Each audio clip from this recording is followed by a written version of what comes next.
Let's listen to another clip where she uses you know in the same way while answering a question about eating habits in the future. Well, I think they will, because, the rhythm of life, the pace of life is becoming, more and more stressful and faster. So I think there is less time to eat, and we have to eat in smaller amounts, but with the same quantity of vitamins and nutrients.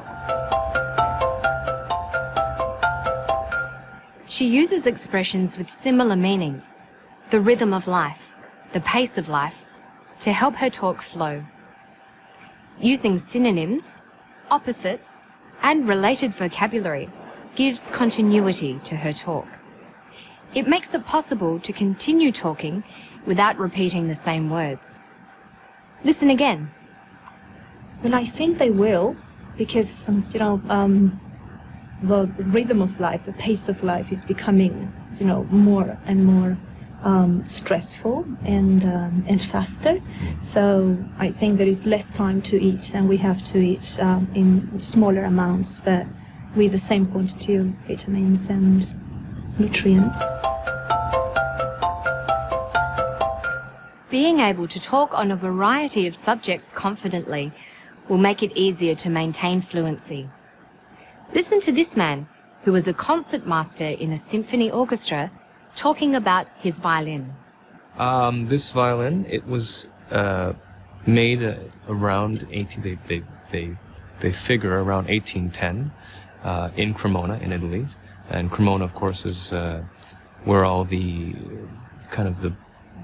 it's the best lineage of makers are from Cremona. Stradivarius, of course, which is the most well-known violin maker, originated from Cremona, and so this kind of is a descendant of the Cremonese line of making.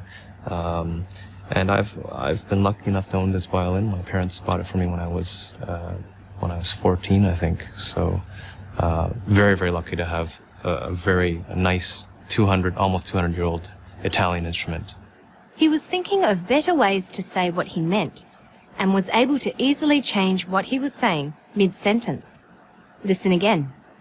This violin, it was made around they figure around 1810 in Cremona in Italy, and Cremona, of course, is where all the it's the best lineage of makers are from Cremona. Maybe this is not perfectly correct English, but it is acceptable spoken English because it remains fluent. Hesitating to correct your grammar disrupts your fluency. Only by practicing can you improve your fluency. A teacher or native speaker will help you with your accuracy. Fluency is not only your ability to speak smoothly and continuously, but also your ability to speak at an effective speed.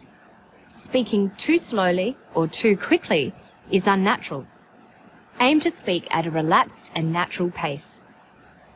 Let's listen to this student talking about public transport in Sydney.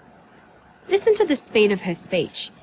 Does she speak too quickly, too slowly, or just right? It should be less expensive. I must say Sydney's transport is really expensive.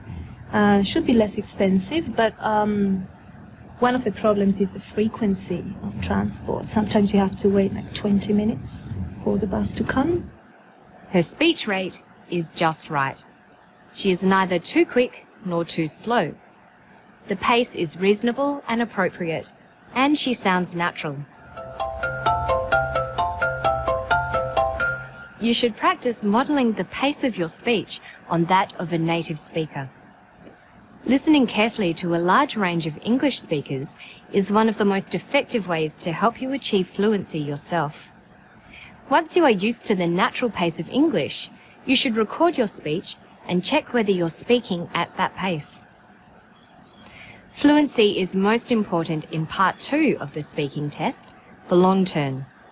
It's when you have to speak for 1 to 2 minutes on your own. That's all for today. For more about fluency, go to our website